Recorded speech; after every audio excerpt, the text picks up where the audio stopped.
Imaginez-vous portant un lourd nuage de solitude ou une ombre persistante d'anxiété et de dépression qui refuse de se dissiper.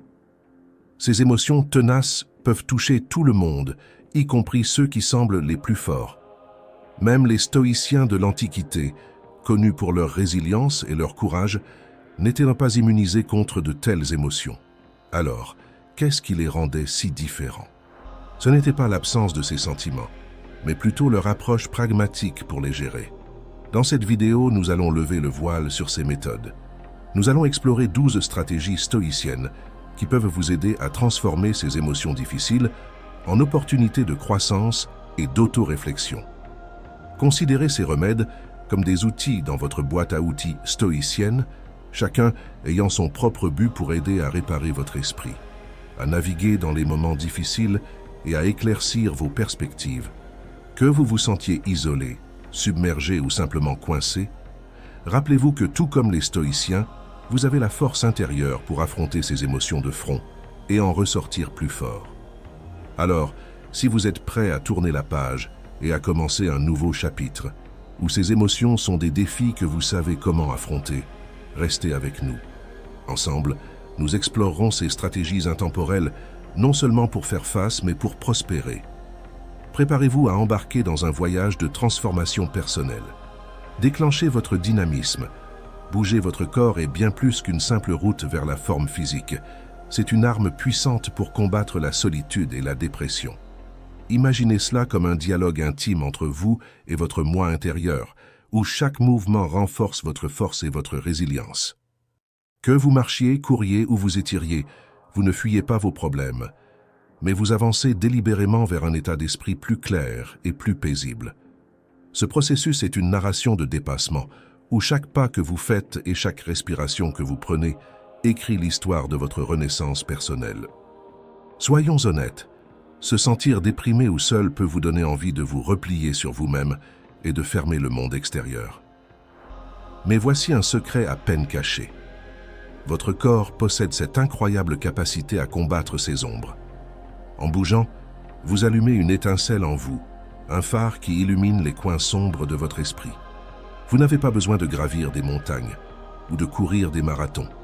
Bougez simplement avec intention, que ce soit une danse en solo dans votre salon ou une marche rapide dans le parc. Chaque mouvement est un coup porté contre les chaînes du désespoir. C'est un rappel que vous avez le contrôle, capable de forger votre propre chemin vers la guérison et le bonheur. Alors, préparez-vous à activer votre dynamisme et à éclairer votre chemin vers un esprit plus sain et plus heureux. Préparez-vous à embarquer dans un voyage de transformation personnelle. Devenez votre propre héros.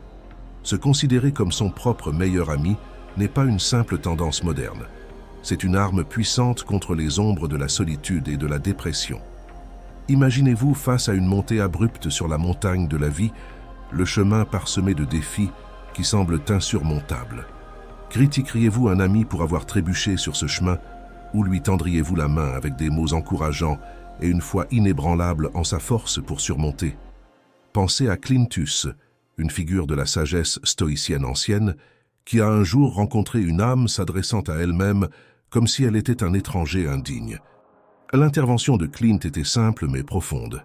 « Rappelez-vous, vous ne parlez pas à une mauvaise personne », a-t-il dit, tranchant à travers le cycle de la solitude et de l'autocritique avec la netteté de la gentillesse. Ce n'est pas seulement une histoire du passé, c'est un miroir reflétant nos propres batailles où l'isolement engendre une critique intérieure sévère, et cette critique, à son tour, nous éloigne davantage de la chaleur de la connexion humaine.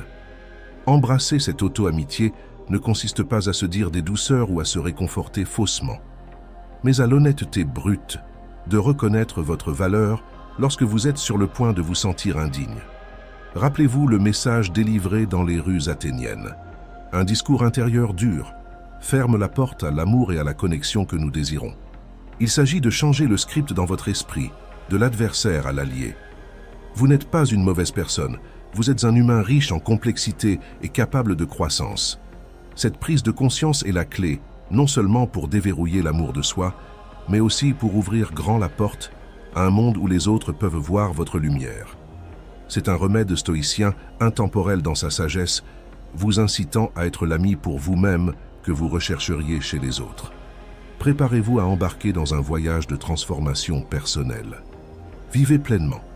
La course effrénée vers nos rêves, cette quête éternelle du bonheur peut parfois nous aveugler à la beauté de l'instant présent. Nous sommes souvent pris dans un tourbillon de succès et d'insatisfaction, un paradoxe où chaque victoire semble ne jamais suffire. Pensez à cet acteur star d'une série télévisée à succès qui se retrouve pris dans un tourbillon d'anxiété aspirant à une gloire encore plus grande sur grand écran. Son histoire nous rappelle une vérité fondamentale. Le bonheur ne réside pas dans les louanges ou les accomplissements, mais dans la relation que nous entretenons avec nous-mêmes. Être satisfait, c'est embrasser le présent, apprécier notre situation actuelle, sans tomber dans le piège de la comparaison ou de la poursuite incessante de ce que nous n'avons pas. C'est trouver la satisfaction dans notre parcours, en reconnaissant que la quête de plus peut souvent nous éloigner du bonheur que nous cherchons. Cette approche ne fait pas seulement reculer la solitude ou la dépression, elle transforme notre perspective, nous apprenant à savourer l'instant présent et à trouver de la joie dans la simplicité d'être, plutôt que dans la complexité d'atteindre. Élargissez votre horizon. Imaginez-vous sur un terrain vaste et sans fin, seulement pour réaliser sa véritable dimension depuis le ciel. Ce qui semblait infini devient un point dans un univers sans limite. Cette prise de conscience n'est pas nouvelle, elle résonne depuis l'époque de Marc Aurèle, qui voyait son empire immense et puissant comme une simple fourmilière. À travers ce prisme, nous réalisons que les cycles de la vie, les hauts et les bas, les danses éternelles de l'humanité, ne sont pas propres à notre époque. Nos défis personnels, nos moments monumentaux, ne sont que des échos d'une histoire sans fin. En prenant de la hauteur, nous découvrons que nos préoccupations majeures sont souvent plus petites qu'elles ne le paraissent et que les moments qui semblent insignifiants nous relient à une expérience humaine universelle. C'est un appel à adopter une vision plus large, à trouver du réconfort, de l'humilité et de la clarté dans la réalisation que nous sommes une partie d'un récit plus grand qui s'est déroulé sur des millénaires. Ce changement de perspective ne minimise pas nos expériences, mais nous relie à l'immensité de la vie, nous encourageant à trouver un sens aussi bien dans le grandiose que dans le minuscule, et à reconnaître la force et la résilience qui ont toujours caractérisé l'esprit humain. Unis dans l'épreuve. Il y a une magie profonde et puissante dans l'effort collectif pour surmonter les obstacles, que ce soit l'ascension d'une montagne redoutable, le rythme synchronisé d'un équipage d'avirons dans la brume matinale, ou le silence partagé d'un groupe de méditation face au tumulte de leurs pensées. Ces expériences, bien loin des épreuves solitaires de la course ou de la natation, tissent des liens bien plus forts que la simple camaraderie. Elles nous rappellent que nos combats ne sont pas menés en solitaire, mais partagés entre guerriers du même esprit. Imaginez la force que l'on peut trouver dans le regard d'un autre, tout aussi déterminé, tout aussi vulnérable, franchissant la barrière de la douleur. C'est là que naît la véritable communauté, dans la chaleur du défi collectif, et non dans le confort des victoires faciles. Laissez cela être un appel à sortir, à unir vos forces avec ceux qui cherchent non seulement à endurer, mais à conquérir ensemble. Car c'est dans le creuset de l'adversité partagée que nous découvrons notre véritable force et par conséquent, nous n'avons jamais à affronter seuls l'obscurité. Osez demander de l'aide. Le véritable courage ne réside pas seulement dans la capacité à affronter seuls les défis, mais aussi dans la force de demander de l'aide. Se battre seul peut forger la résilience, mais même les plus grands guerriers savent la valeur d'un bouclier à leur côté. Marc Aurèle, stoïcien dans sa philosophie et dans ses batailles, nous a laissé ce précieux conseil. N'ayez pas honte de demander de l'aide. Comme un soldat assaillant un mur, vous avez une mission à accomplir. Et si vous êtes blessé et avez besoin d'un camarade pour vous relever, alors quoi? Cette sagesse ancienne résonne encore aujourd'hui, surtout pour ceux qui portent le poids du monde sur leurs épaules. C'est un appel à l'action, non pas pour combattre seul, mais pour chercher votre tribu, votre communauté prête à partager le poids du combat avec vous. La véritable force ne réside pas dans la souffrance en silence, mais dans le courage de tendre la main. Imaginez des groupes de soutien, des cercles de guérison où les âmes les plus éprouvées trouvent une force commune, non pas à travers une hiérarchie imposée d'en haut, mais dans la solidarité d'une lutte partagée et d'un soutien mutuel.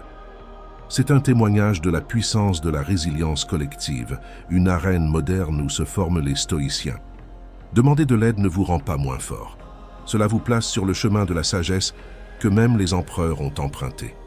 Chaque voix qui demande de l'aide, chaque main tendue en signe d'unité, est un pas hors de l'ombre et vers la lumière, ensemble. Tracez votre propre voie. Dans ce monde en perpétuel mouvement, il ne suffit pas de savoir où l'on veut aller. Il faut avoir la discipline de rester sur le bon chemin sans se laisser distraire par le bruit ambiant.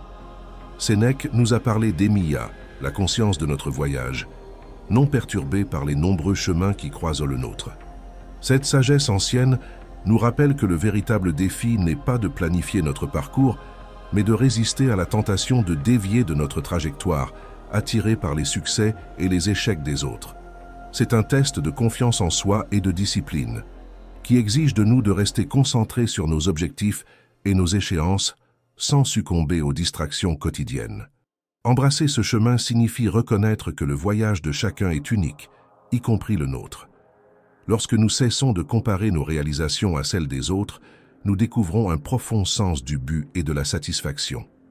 Cette prise de conscience n'est pas facile, elle demande un effort constant pour surmonter l'ego et la quête incessante de validation. Mais la récompense est la libération de la comparaison, la liberté de poursuivre nos aspirations sans l'ombre de l'envie ou du doute. En nous concentrant sur notre chemin, nous naviguons non seulement dans la vie avec une vision plus claire, mais nous cultivons également une résilience qui nous protège de la solitude et de la dépression, qui découle souvent du sentiment d'être en décalage avec le monde. Gardez à l'esprit la nature éphémère de toute chose. La vie a cette capacité unique à équilibrer les choses, où le retentissement de nos actions se dissipe dans le calme. Comme l'a noté le sage Marc Aurèle, même Jules César et le citoyen romain le plus modeste ont la même demeure finale sous la terre. C'est un rappel puissant que nos poursuites de gloire, de signification ou d'immortalité ne sont que des chuchotements passagers face à l'éternité.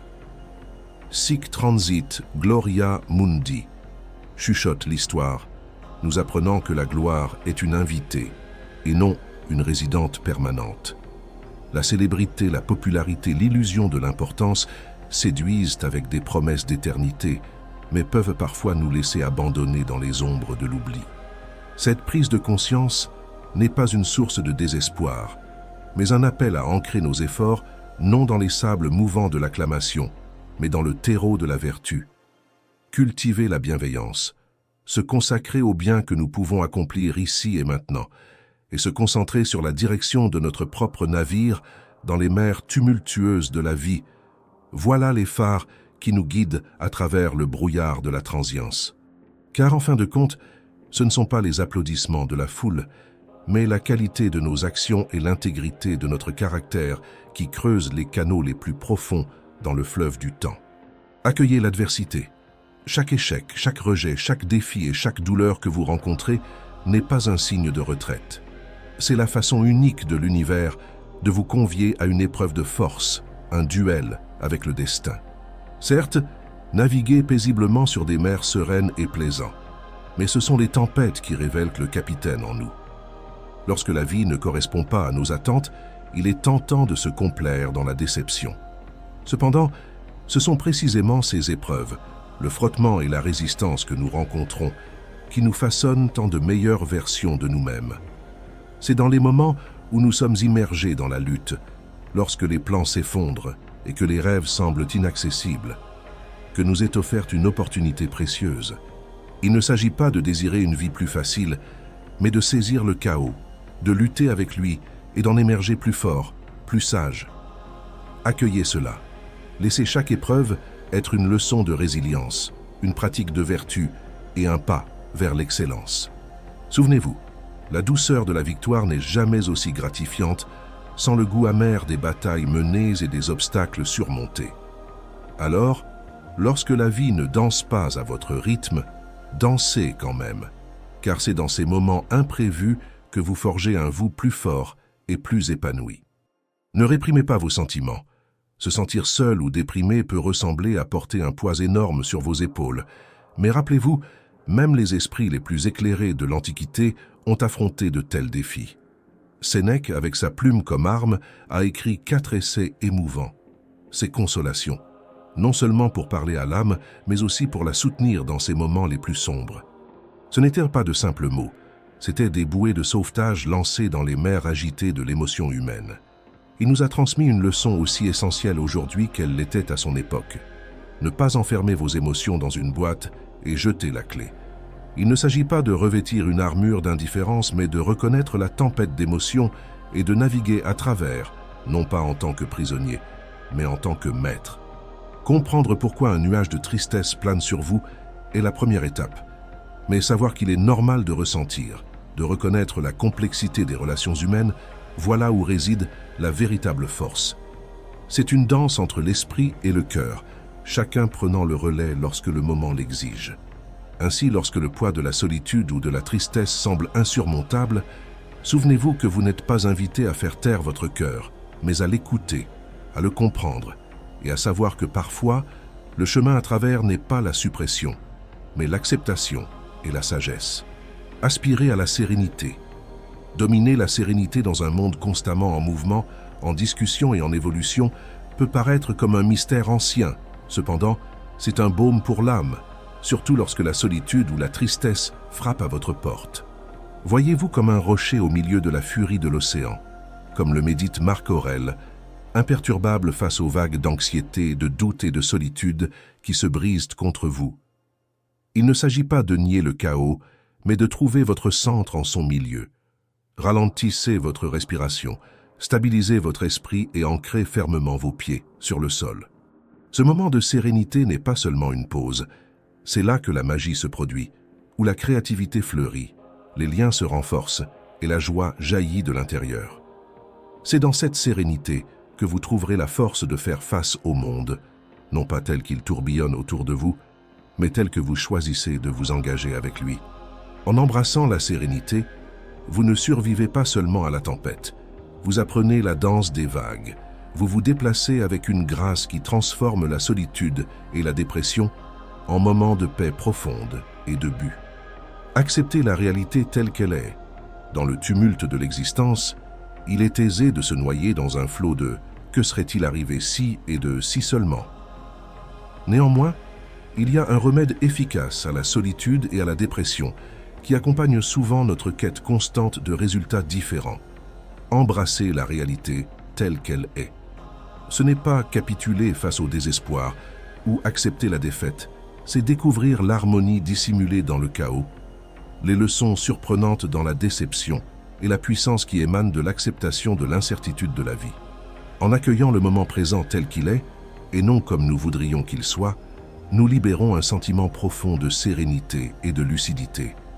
Cette vision n'est pas de la passivité, c'est un appel à l'action, à vivre la vie selon nos propres conditions, à trouver notre objectif et notre joie dans la réalité qui se déroule autour de nous. Visualisez votre vie comme une rivière. Vous pouvez lutter contre le courant, vous épuiser en tentant de nager à contre-courant vers un moment révolu ou d'atteindre un futur trop rapidement, ou vous pouvez vous laisser porter, laissant l'eau vous emmener où elle le souhaite, en faisant confiance au voyage et en trouvant du plaisir dans les paysages sur le chemin. C'est l'essence de l'amor fati, l'amour du destin. Cela nous apprend à chérir chaque tournant et chaque virage que la vie offre, comprenant que chacun a un rôle à jouer dans la formation de ce que nous sommes destinés à être.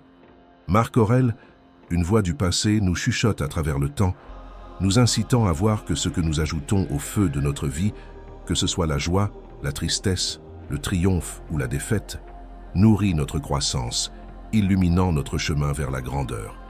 En accueillant nos expériences, non pas comme des obstacles, mais comme des opportunités, nous cultivons la résilience et un contentement profond et inébranlable. Immergez-vous dans l'action, pas uniquement dans la théorie, et observez la métamorphose en vous. Ces remèdes stoïciens ne sont pas de simples paroles. Ils constituent un schéma pour une vie empreinte de résilience et de satisfaction profonde. Si votre esprit est en quête de conseils, venez nous rejoindre. C'est un périple sans frais, mais riche en gratification, et votre adhésion est à votre discrétion. Accueillez la sagesse qui a traversé les âges et constatez par vous-même comment elle refaçonne votre univers.